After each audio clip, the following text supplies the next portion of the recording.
Hey, welcome back to the Cycle World podcast. Well, we say welcome back because we hope you're back. If it's your first time listening, we got a bunch in the back catalog. Check out the Cycle World podcast. The episode today is brought to you by Octane Lending. It's our parent company. You can go ahead and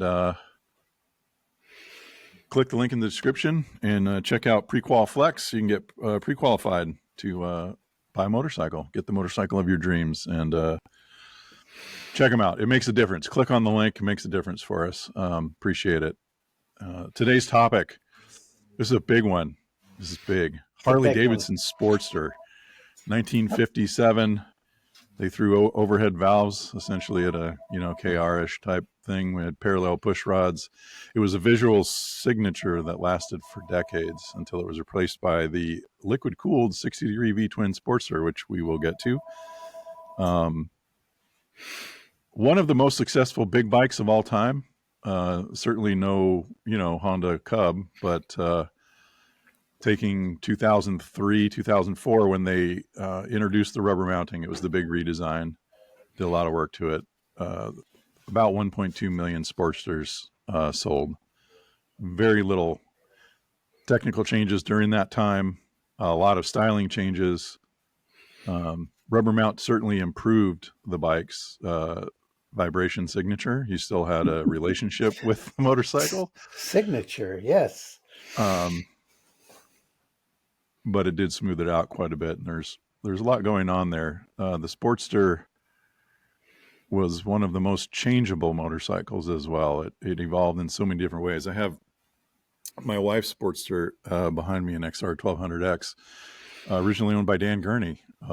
And I've talked to Justin Gurney about it. And Justin is a big motorcycle enthusiast. And he says the bike goes precisely 132 miles an hour. And his dad loved riding it. We have the tank assigned and everything. It's pretty cool. So even Dan Gurney was a Sportster fan.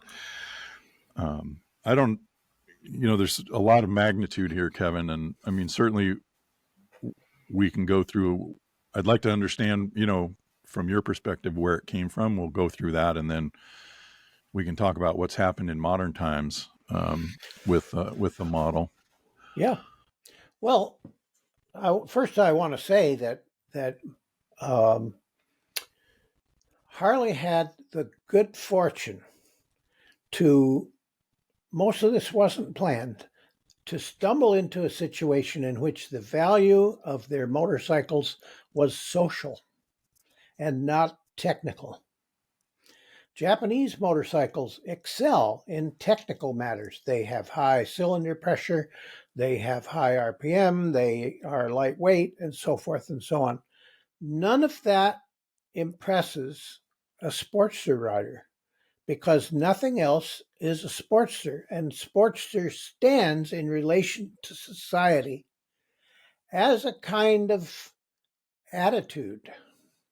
And I think of those bikes being parked in front of the ebb tide north of Boston, leaned over to the left, but with their front wheel turned in the opposite direction. And it was as though to say something unmentionable on media to society at large. And this is important to young men. It's important. Even if we're preparing ourselves to polish the seats of our pants on office chairs for 40 years, we dream of a different life. So anyway, Harley had several pincher forces that were acting on them as we came to the beginning of the Great Depression in 1929. They had produced the JD, which was an intake over exhaust or pocket valve engine, for years and years, and it had served well. But production cost was rising, chiefly because industry had been making a transition from a skilled craft base operation to mass production. And one of the great things about mass production is you don't have to pay for experts. You can train them in 15 minutes to operate that nut runner. Just do those three. Then the line will have moved to your right and you can do the next one. And the miracle of mass production is not that it pays a lot of people a great deal of money, but that it produces enough goods at a low enough price that a lot of people can have them. And price was super important to Harley in this difficult period. So JD, with its complicated unit castings, cylinder and head in one piece, with the exhaust valve stem pointing down next to the cylinder, and with the intake valve stem upward, directly above it. They were concentric. And on a little sort of pagoda built on top of the head, there's this cute little rocker arm teetering back and forth with a great long push rod. And that was the engine on JD. Well, Harley had seen the great results Indian had from flathead engines. And so they decided to license Ricardo's turbulent flathead. Harry Ricardo was an English engine pioneer who did not discover, but marketed Codified and marketed in his book, High Speed Internal Combustion Engine, and Ricardo turbulence. heads. You see, yep. Because combustion in still mixture is very slow. What you need is to stir that mixture up so that the flame kernel, originating at the spark plug, is shredded into many pieces and carried to all parts of the chamber. So with the piston rising towards this flattish head, you could provide as much or as little area for the piston to come very close to. The air between the piston and this area would then be squished out, stir up the combustion chamber, and result in good, not having to use a lot of ignition timing. Harley had also seen that Indian's flatheads were capable of beating the 8-valve overheads. Now that's important. That gets your attention. So Harley decided they would buy the license to make flatheads from Ricardo, and they would build a 45, a 74, and an 80 flathead. Inch. Yes, cubic inch. And this project was carried out. But there was a hitch. Indian was already far down the experience avenue with flathead. And what happened to Harley was that the presence of the exhaust port quite near the cylinder caused distortion and piston tightening. So while they're wrestling with this, they're thinking to themselves, if we move this mess of valves and ports, all this hot business, up to the cylinder head, by making this into an overhead valve engine, we would banish all these problems. Oh, but damn, the more parts you put in your engine, the more it's going to cost. And of course, the depression hits and everything goes to pieces. It's just terrible. Only 3 companies survived the onslaught of the Great Depression: Harley, Indian, and Excelsior. And Excelsior in 1933 threw in the towel. Old man Schwind came to work. He said, boys, this is the day we quit. And so they were out. And with the terrible out of work levels of the Depression, 15 to 20% of working people were out of a job. There were millions of cheap cars on the market. Who would buy a new motorcycle when they could get a running car for $5 or $10?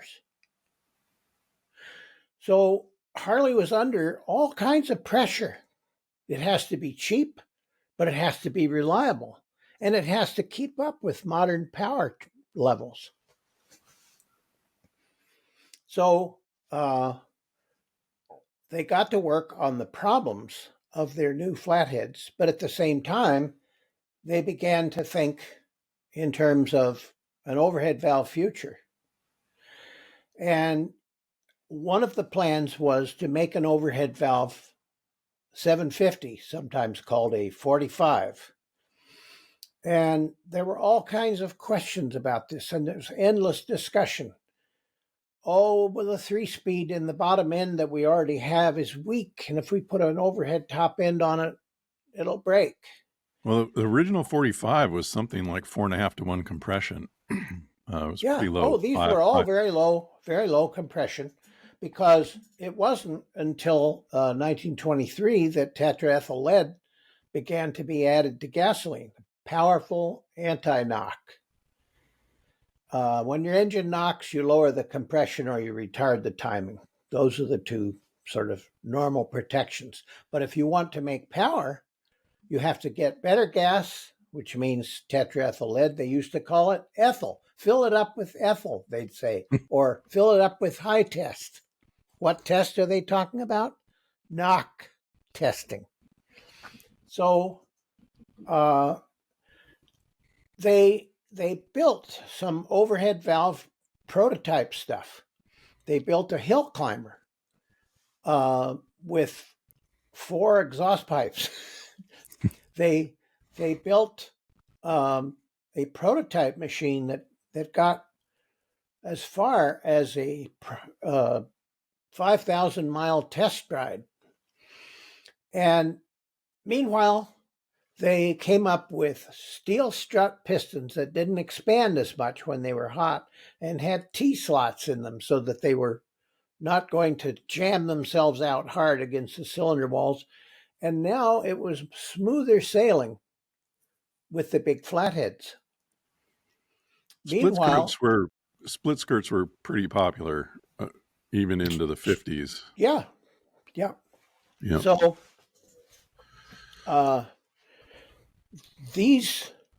suddenly the pinch, the driving force behind a switch. First we had intake over exhaust, then we tried flathead. Now we're hoping to leap to overhead valve. The urgency went away because they'd solved the problems of the V models. And so they could, to a certain extent, relax.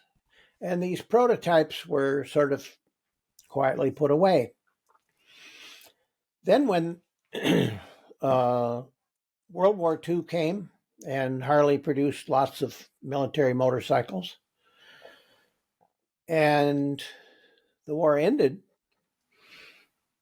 they put a young man, he was hired in 1946, John R. Bond, whose name you may remember as a one-time editor-in-chief or publisher or whatever he was at Road and Track. Yeah, it was his magazine. Yeah.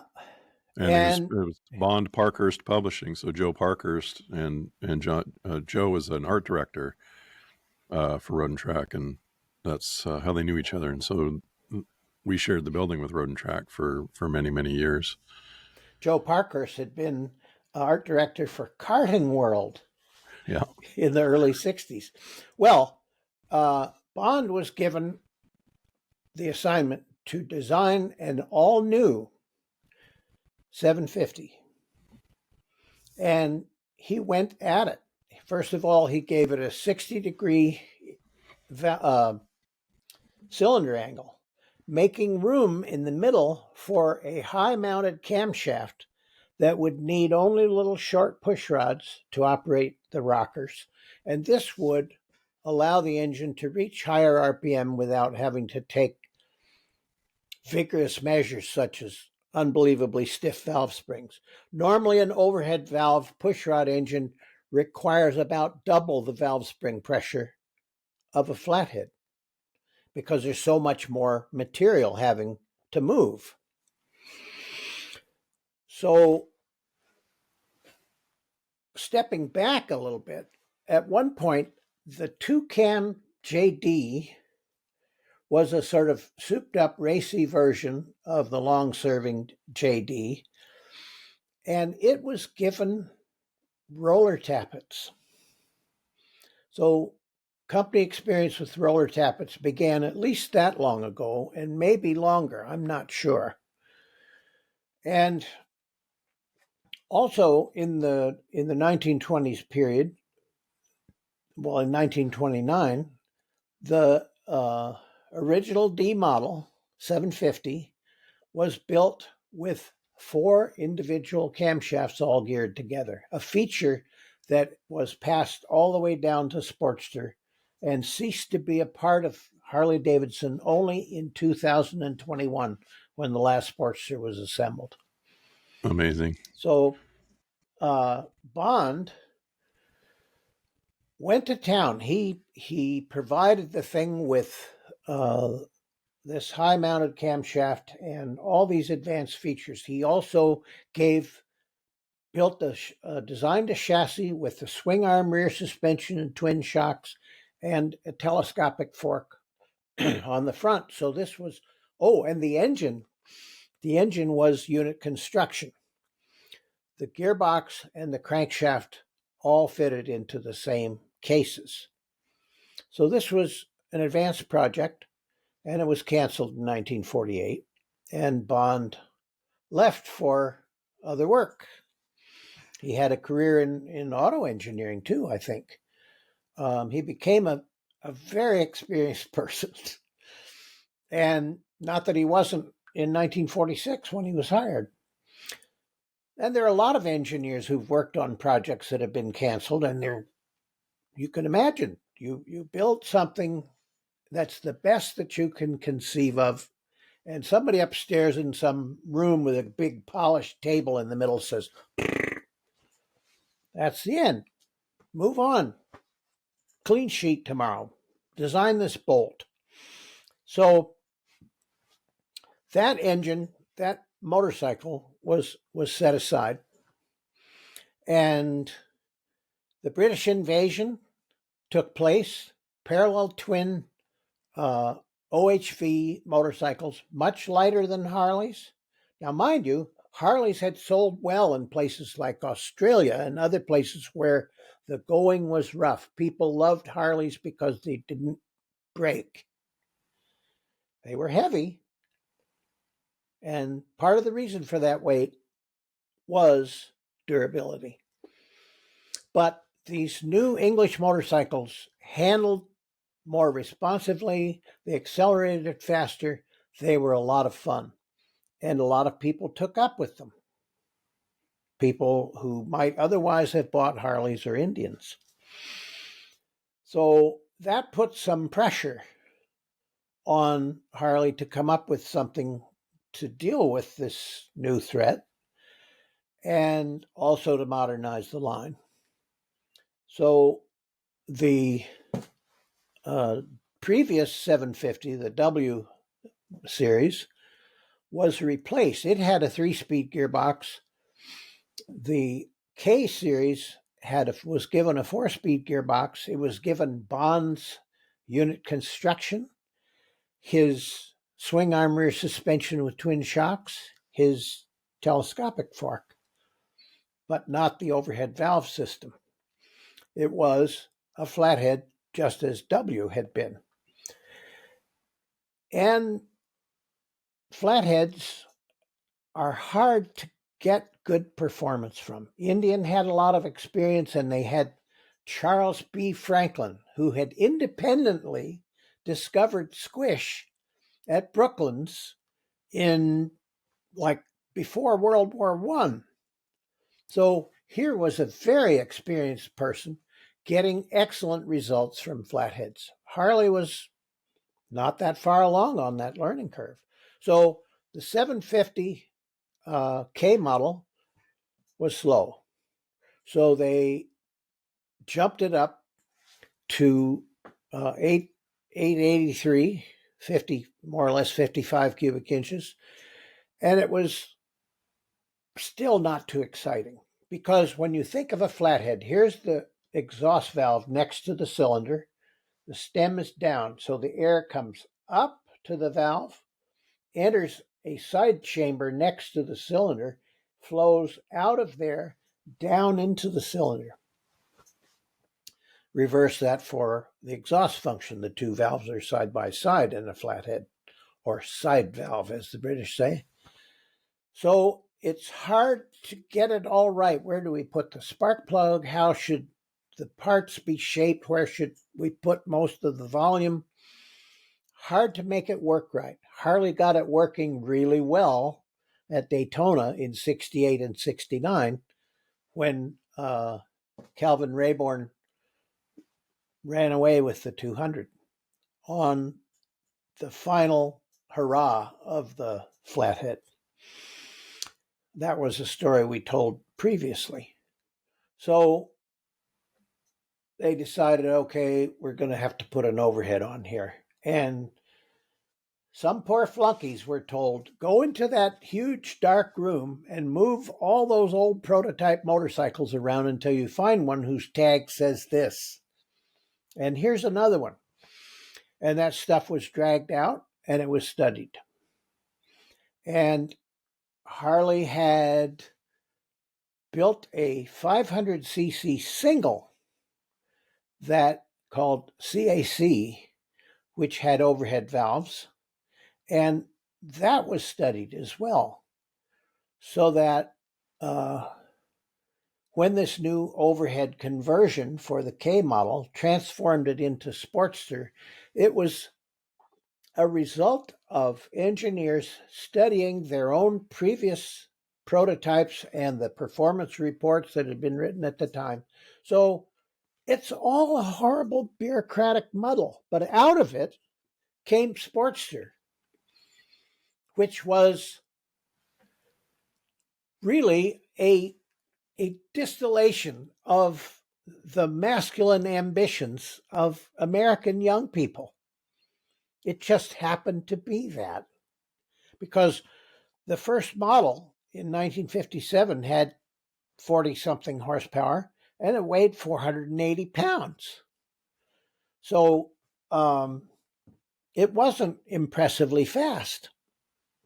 The following year, they gave it bigger valves and ports, and they jacked up the compression. The wonderful thing about raising compression is that it helps performance everywhere, right from the moment of clutch engagement all the way through to top end. And the big valves and ports helped to prevent Harley wheeze out. Normally, Harleys have their torque down low. I think 3,500 to 3,800 is about where Sportster puts it. And torque peaks there, and then it slopes down.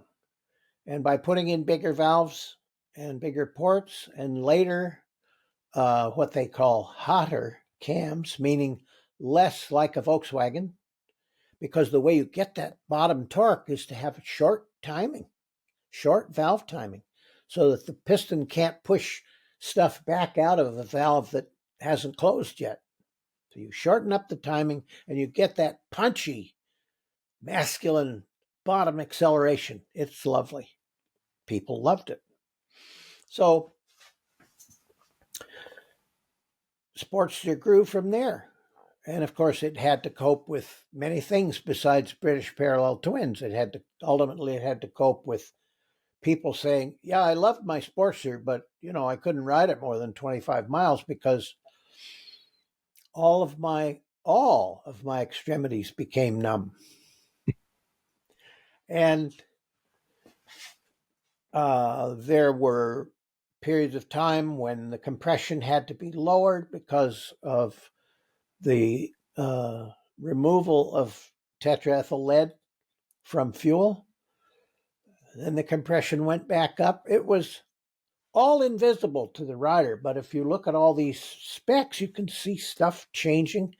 The company is trying to make a motorcycle that does what the customer wants and does it reliably, and increasingly does it legally.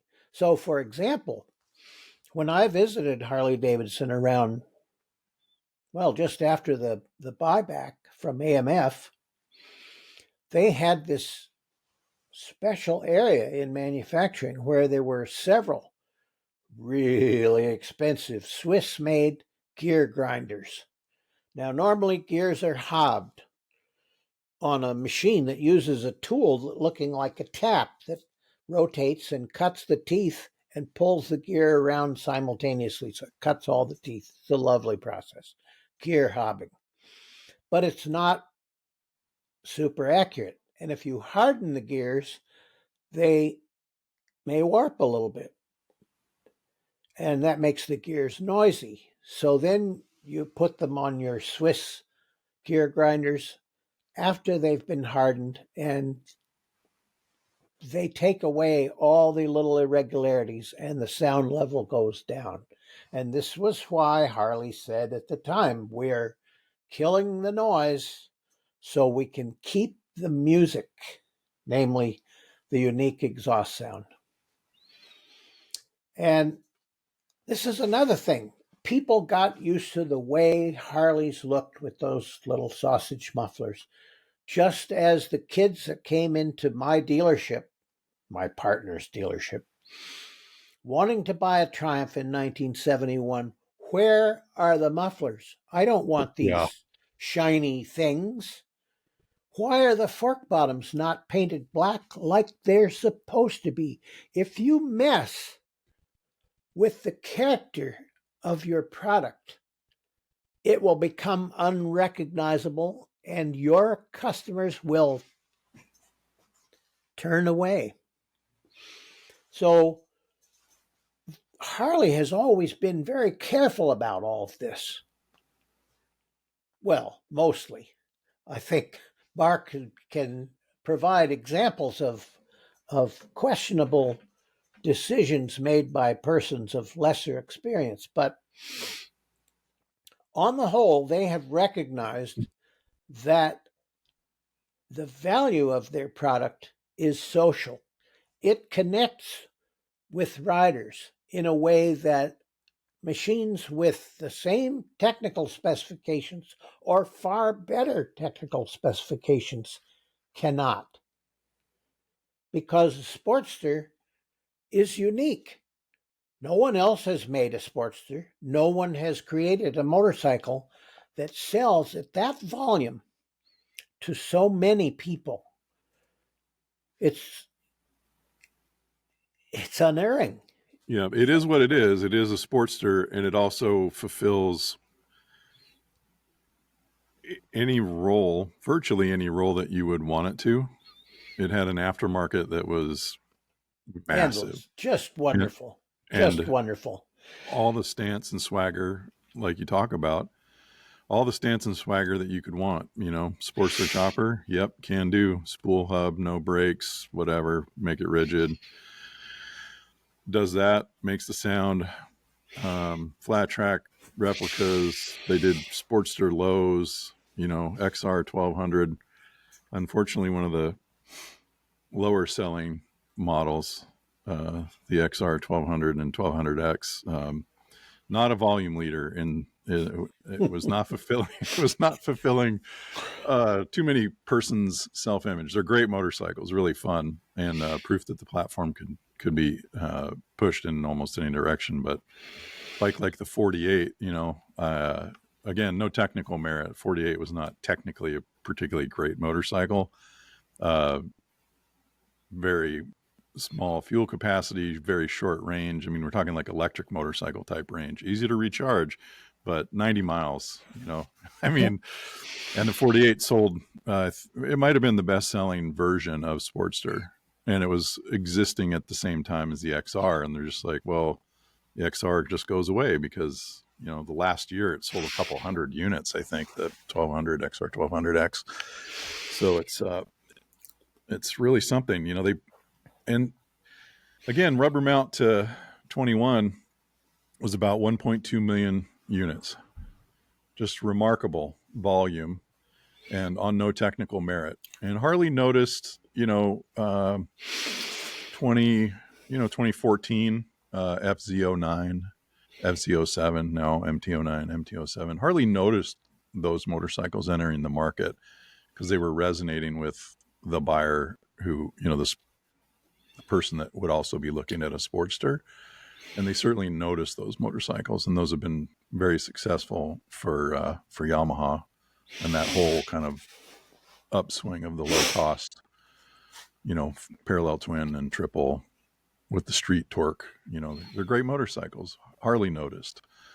But I mean, you were, I think, peak Sportster sales probably around 06, as the market was very vigorous at that time prior to the crash. 06 is probably the best model year. I think they did 72,000 Sportsters in 1 year. 72,000 Sportsters, and again, on no technical merit. I mean, they're good motorcycles, but they're not exceptionally good performing. I mean, they sound how you want them to sound. We're all conditioned to see the cases. I mean, if you've grown up in America and even outside of America, the image of the 45-degree V-twin and the Sportster cases with the little horn on the front and the parallel pushrod tubes, it's a vision that's burned into your mind as that's a motorcycle. That's what they look like. This is American motorcycling anyways. Well, when Harley built in 1936-37, pioneered the E61E, their overhead valve production bike, first one. Overhead valves nearly doubled the power. They had terrible problems the first year with oil leakage, and some things had to be corrected. But that was the first big twin in the series that everyone memorizes the names of, starting with Knucklehead, which was 61E. And the fact that 61E has one camshaft with 4 lobes on it says something about the times. Namely, they just were on the recovery slope from the Great Depression. Are we going to give this thing 4 geared together cams, making all those gears, fastening the cams to them? No way. And if you look at the current big twin, you will see that it has one camshaft with 4 lobes. Same economic pressure. The reason those successful Yamahas that Mark talked about have 2 cylinders is the reason why the current big twin has a single camshaft with 4 lobes, namely cost control. Reduced parts count. Yes, the better the job we can do at cost control, the more people can aspire to own this motorcycle. Because if they look at the price tag and it's like the Ducati accessory book, forget it. It's not going to happen. But people are powerfully attracted to Harleys. The husband of our local librarian is a fish biologist. And he's not a motorcyclist, but he says, if I were going to have a motorcycle, I'd want a Harley. And I think that's tremendous. That's quite an accomplishment. And that is why, if you mess with the character of your product, you'd better be pretty sure you're not making a mistake, because character is everything. Yeah. So they've replaced Sportster with a more modern engine, and it looks entirely different. It doesn't look all that like an engine. It looks like a kind of something that was made out of boombox parts. But it works well. Oh, it's a great engine. Yeah, the Revolution Max. So that's, this is as good a time as any. You basically, Harley decided to get into the adventure bike market, and they were looking to do something outside of, air cooled. And I mean, they were liquid cooling the big twins and stuff, but they were, looking to expand market share. Like they won in cruisers. They put everybody else out of business. The big twin basically put everybody out of the big cruiser business. And I mean, good margins, and everybody wants a bagger, and they'd done a wonderful technical job of evolving that motorcycle and making it really, really good and very, very Harley. You know, it gave, you sat on top of one of those, and the customer who wanted it sat on top of that looking over the headlight, and there was no place else that they would want to be except going up, up, up, up, up, up down the road, you know, with that sound. And, you know, Revolution Max, they wanted to be in adventure bikes. They announced the Bronx and what eventually became the Sportster. And I think they had to make an economic decision because, you know, they'd consolidated the cruisers. So they used to have, for years, they were telling us Dyna's different than Softail. And then, as you would, I mean, big cruisers is a declining market. It wasn't going up like in the 90s, going crazy. And so it made sense to consolidate those. They picked Softail, called it Softail, and Dyna models got pushed into that platform, and they're good. I mean, the Lowrider S is good. I still think the proportions of the Dyna, like the 2016 Lowrider S, I personally prefer those. I like the Dyna Bounce. They were rubber mount, you know. But anyway, economically, it made sense to consolidate to one line. So they're just making Softails. So the big cruisers, then they have touring, and then they have to decide, well, we're going to make adventure bikes, and we're going to spend the money to develop a new engine platform. So we have to amortize that over many models, right? You can't just build one engine, and I mean, I guess you could, but one engine, one platform, no. You got to do something with it to get volume out of it. So they were going to do a naked bike, you know, a Sportster replacement, and then the adventure bike.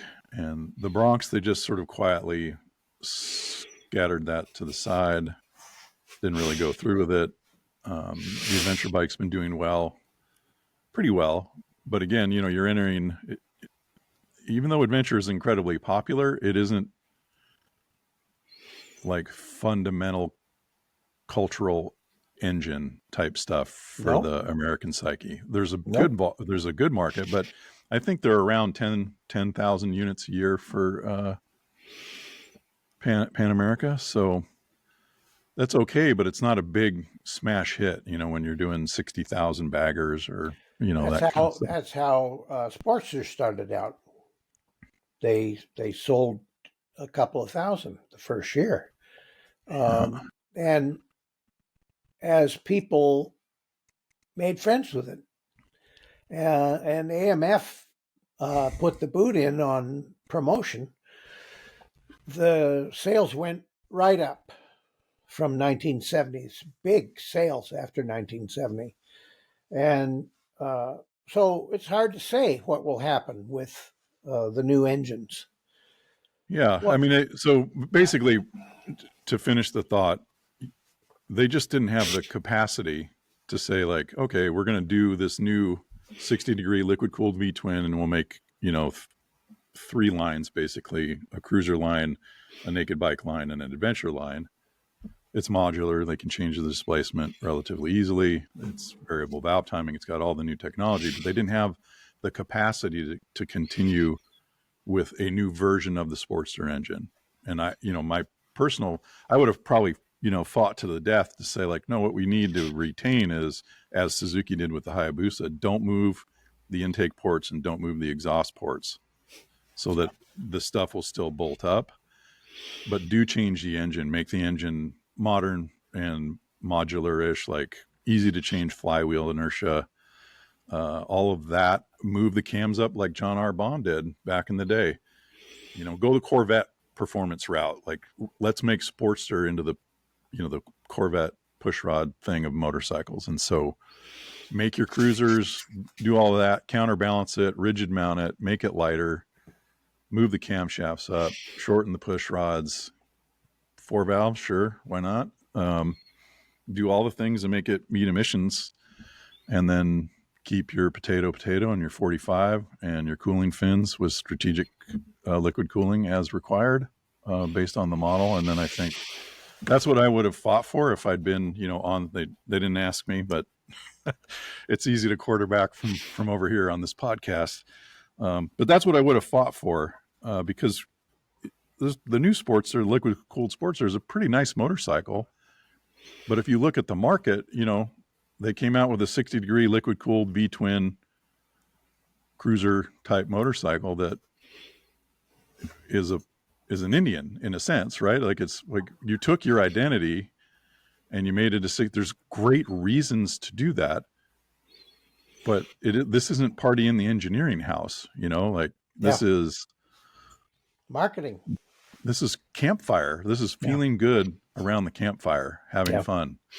It's not, I have 28% more horsepower and my frame rigidity is, the torsional rigidity is up 6%. Like, that's all great. You absolutely must focus on that. Make the wheels lighter, make the motorcycle lighter, be efficient, forge the parts.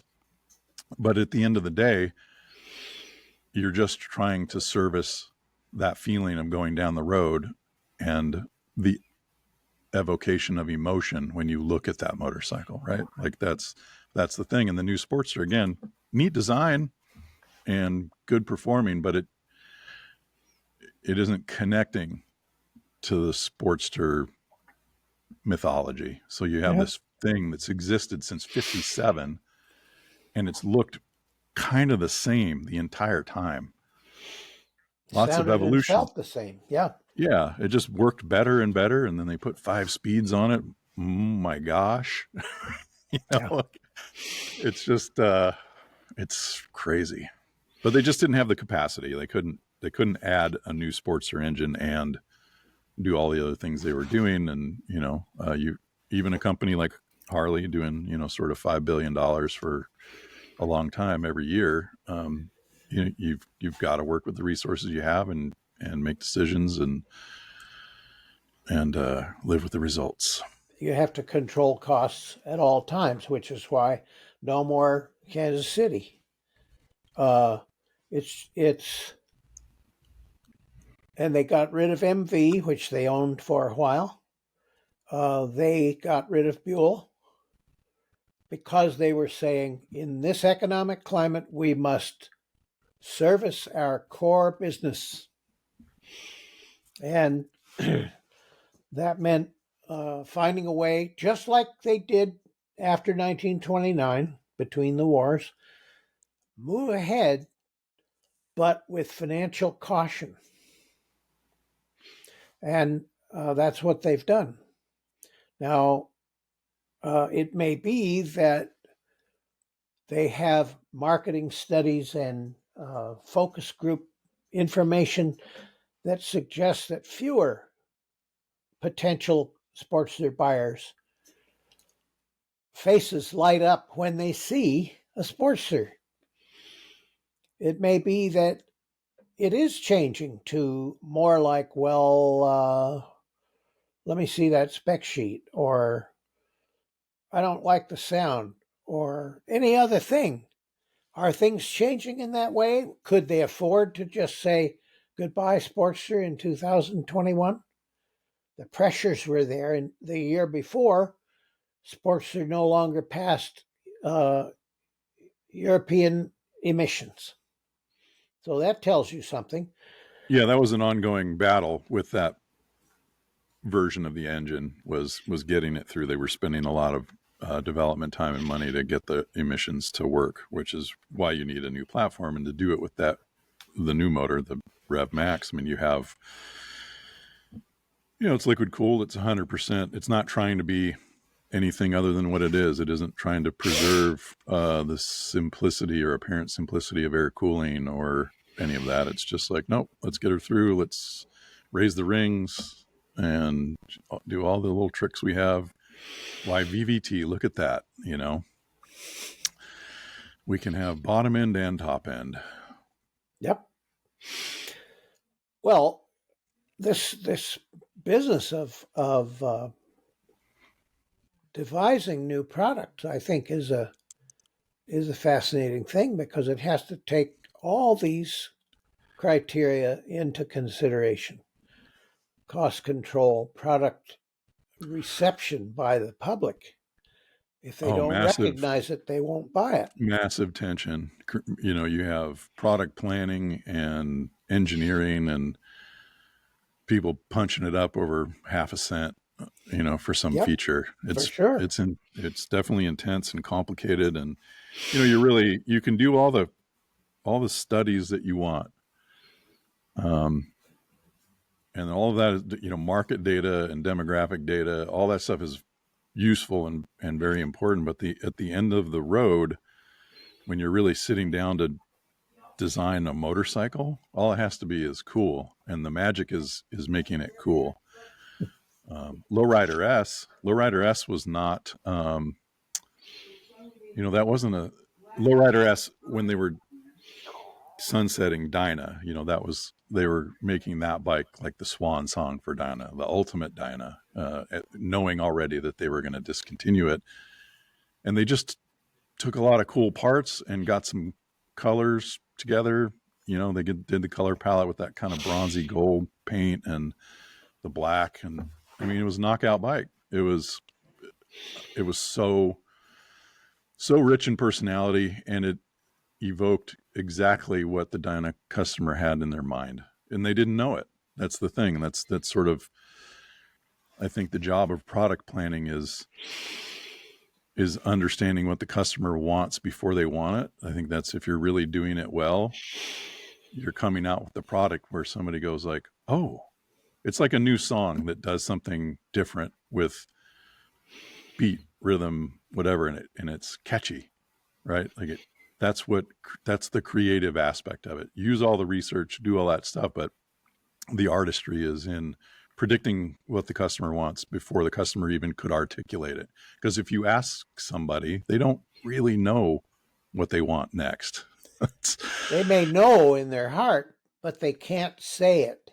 Yeah, and you're It's not going to get hard it to on articulate it. How would you articulate what Sportster is? We've been trying for an hour here, but well, I mean, we've only but imagine asking like, no, do you want a motorcycle that weighs 430 pounds or 485 pounds?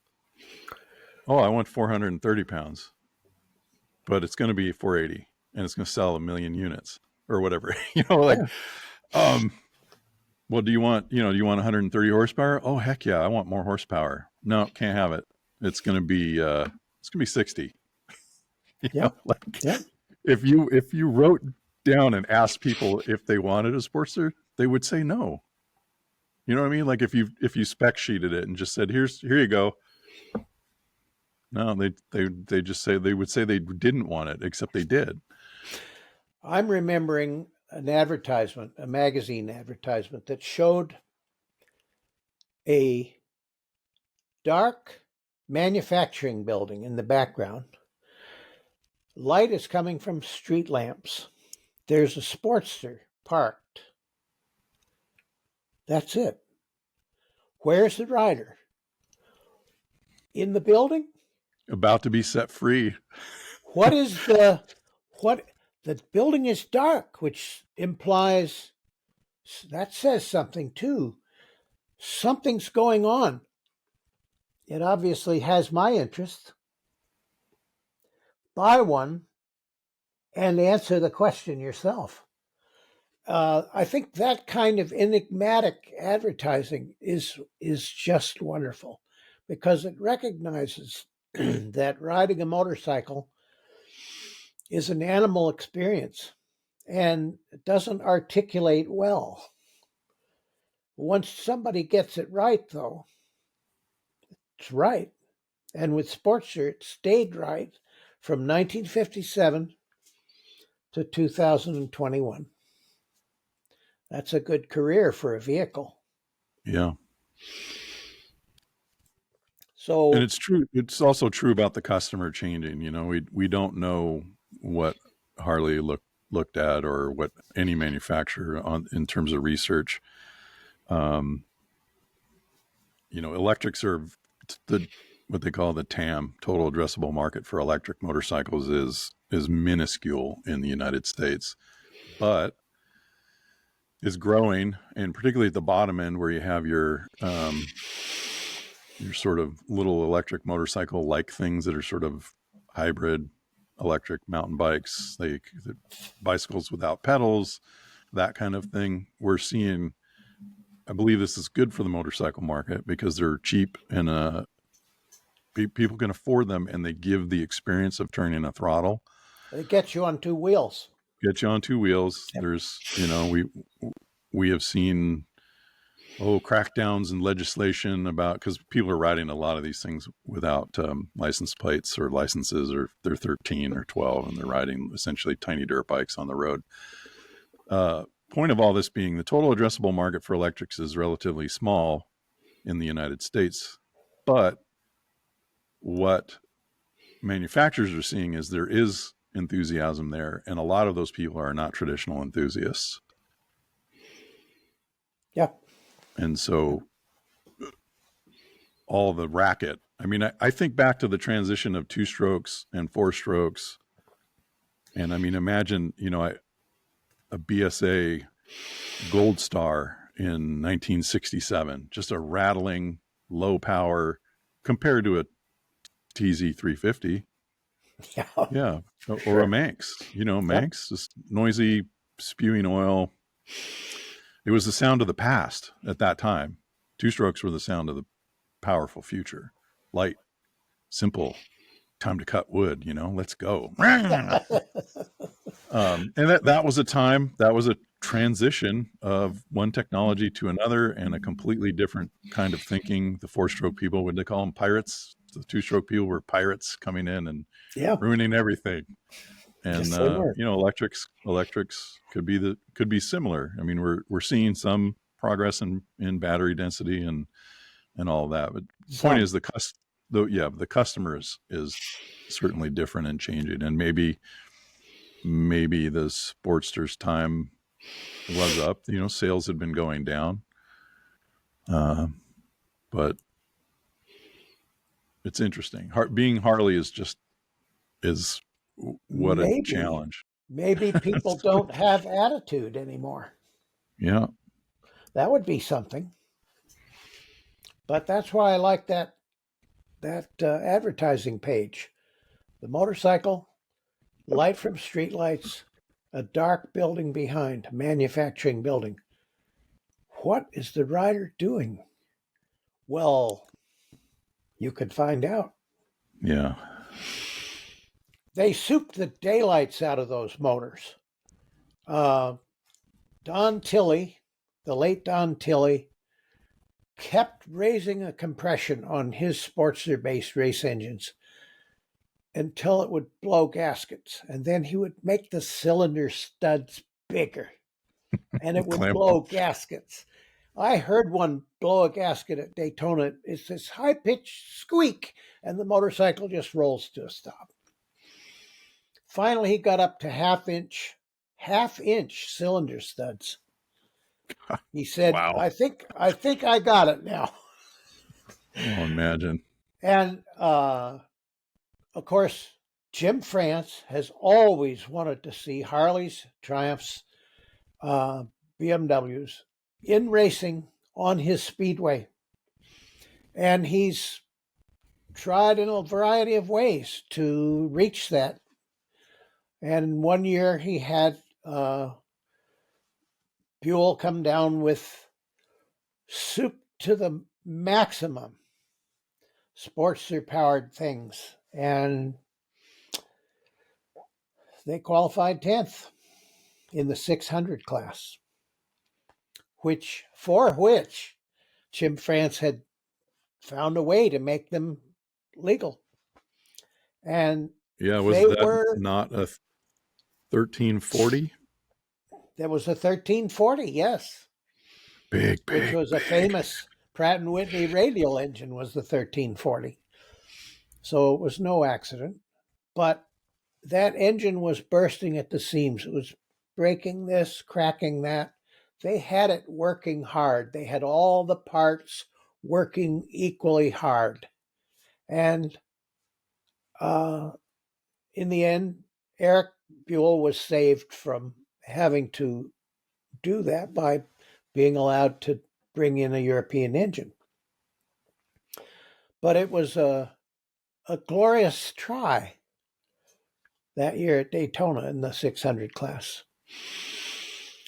So, and of course, countless people bought soup-up parts for those motors. More compression, bigger valves. Well, that was what was cool with the Spend some 883 is time. that you could buy yourself an 883 and then just go ahead and put the 1200 cylinders and stuff on it just when you Yep, felt like it. Just go yep. ahead. Yep, not hard. Just And exactly like what happened to the big radial aircraft engines that were air-cooled, as the power went up, so did the temperature, until the cylinder heads began to warp. So Sportster 1200 finally had to oil cool the area around the exhaust valve seats in order to prevent them from warping and leaking. That's just physics. That's not a deviation from the way it ought to be. It's keeping the features you enjoy by applying technology to prevent them from becoming obsolete. yeah, XR 1200 got the oil cooling treatment because it was pepped up pretty good. I want to say we were at 75, 79 horse, something like that on that motor. Yeah. And I was on the press launch for that, and I asked one of the engine guys, like, "Oh, did you guys, talk to Buell about this?" And boy, foot and mouth moment for me, man. There was a lot of tension between the Buell team and the Harley team, and Oh, he yeah. said, "This engine has nothing to do with Buell." I was like, "Okay, got it."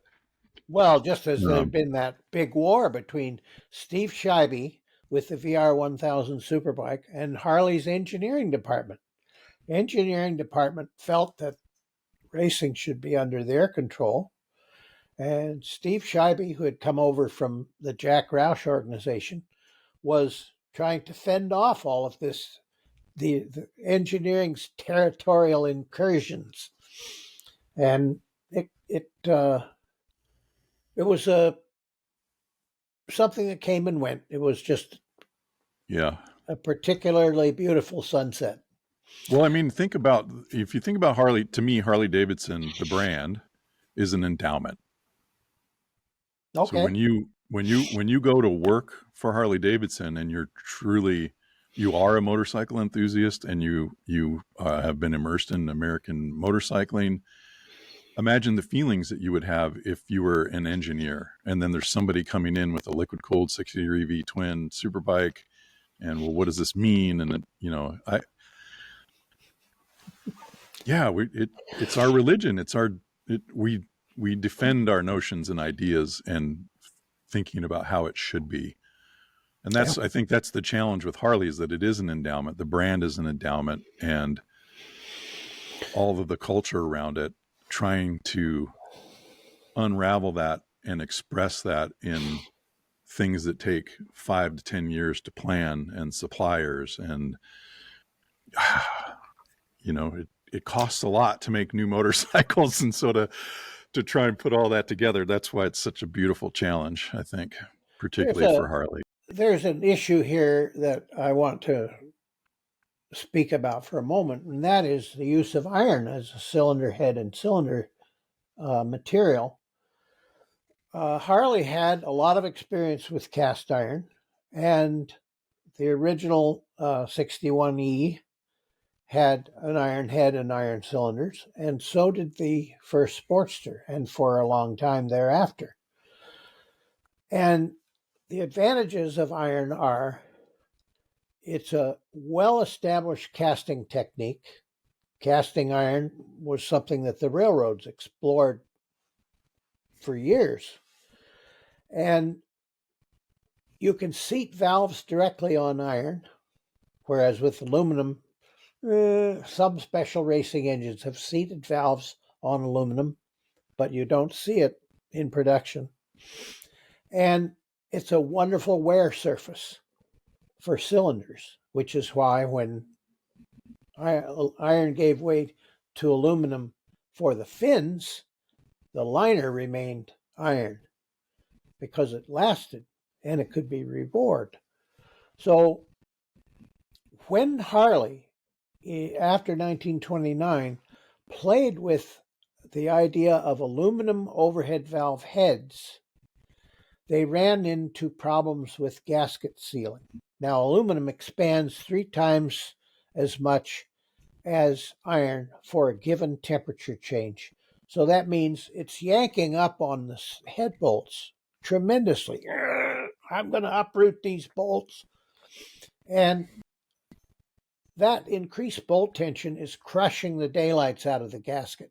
So that after a certain number of cycles of this, the gasket blows. Or the engine begins to leak oil out of the base gasket. And Never heard of that. never ever heard of that. Because think of the bolting force of, in the case of Don Tilley's race motor with its 1/2-inch studs, it's a lot of pressure. 4 1/2-inch studs. Well, imagine the pulling force on the cases, and what do those threads have to be like the female in the case? And yeah. Well, when Evo came along, instead of the cylinder being bolted to the crankcase and the head being bolted to the cylinder, now there were long, stretchy studs. They were like springs compared with short base bolts or studs.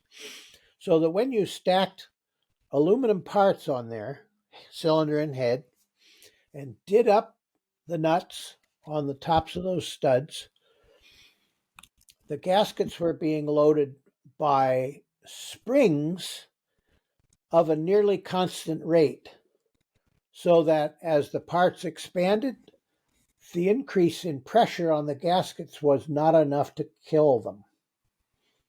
So that was one of the basic changes that was made in Evo, was to switch from base bolted to studs holding the whole stack together. Studs that are long enough to have the elasticity to follow the expansion and contraction without giving up and letting the ptooey gaskets blow out.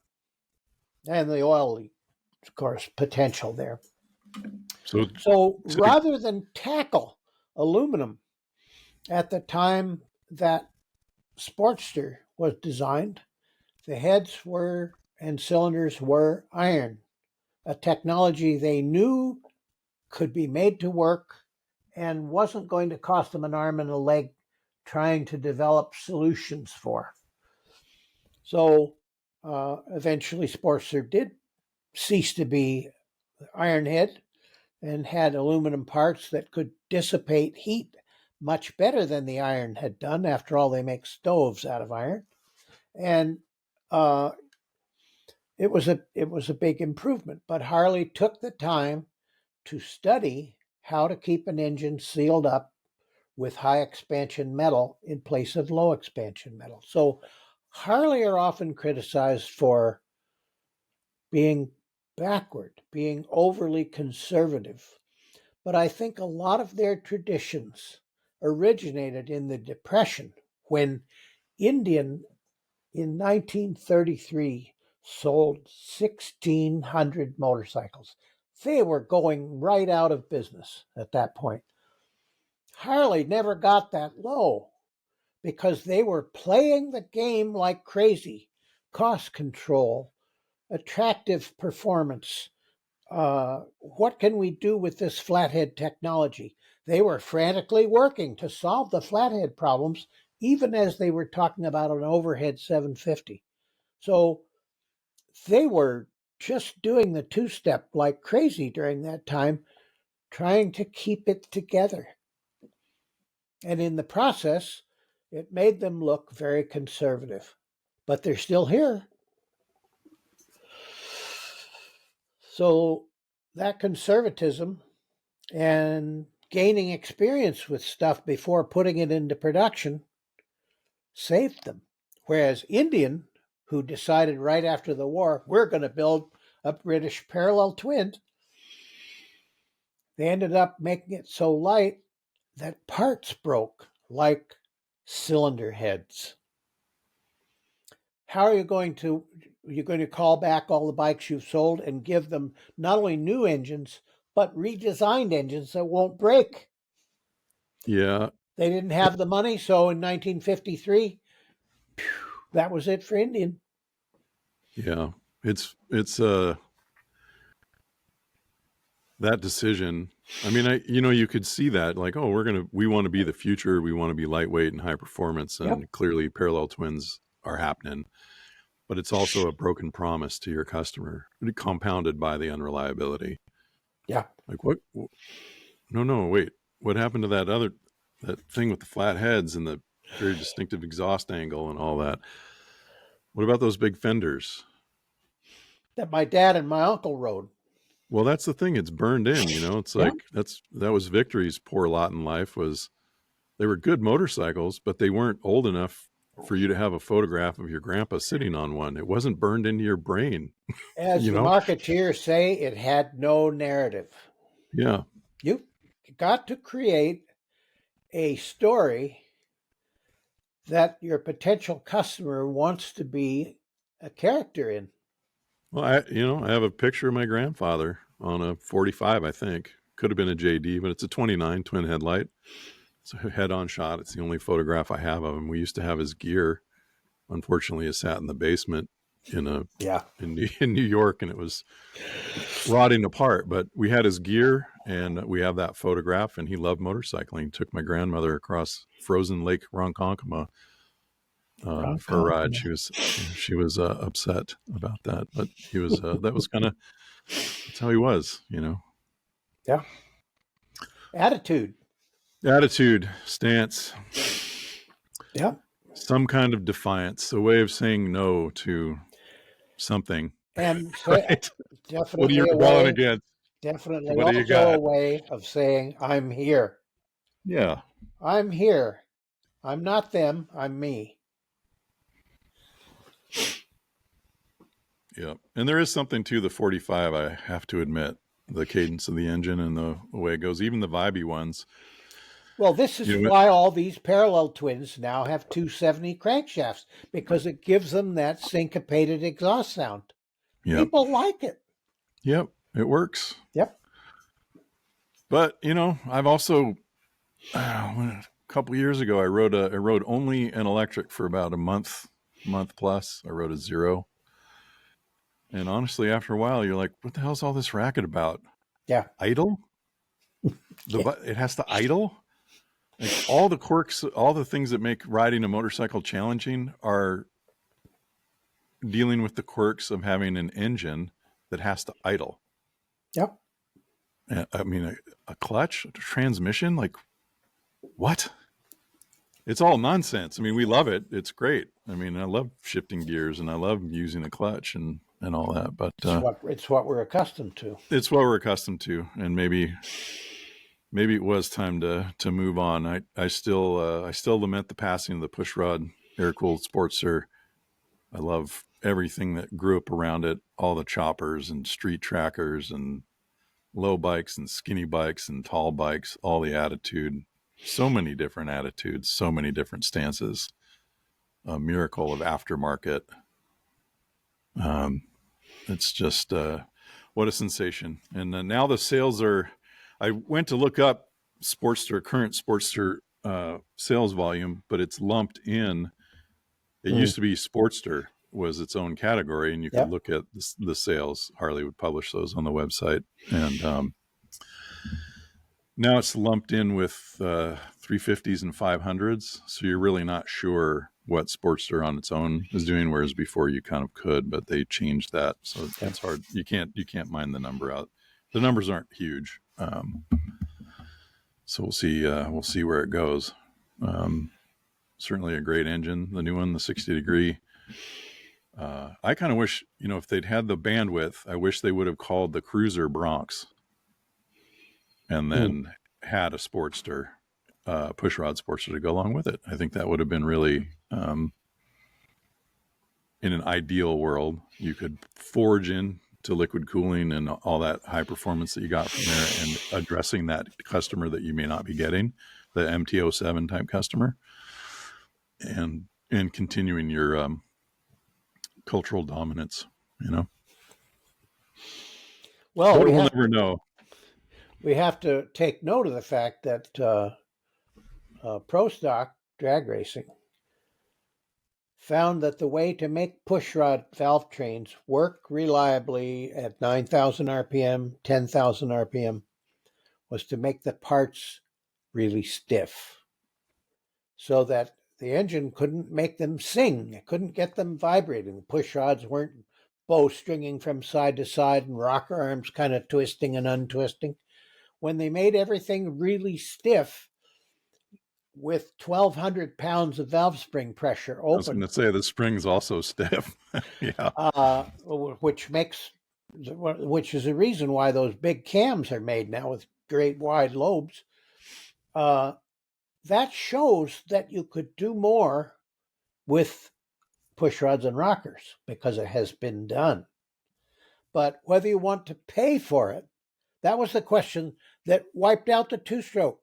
Yes, they can be cleaned up to meet EPA, but do you want the bill?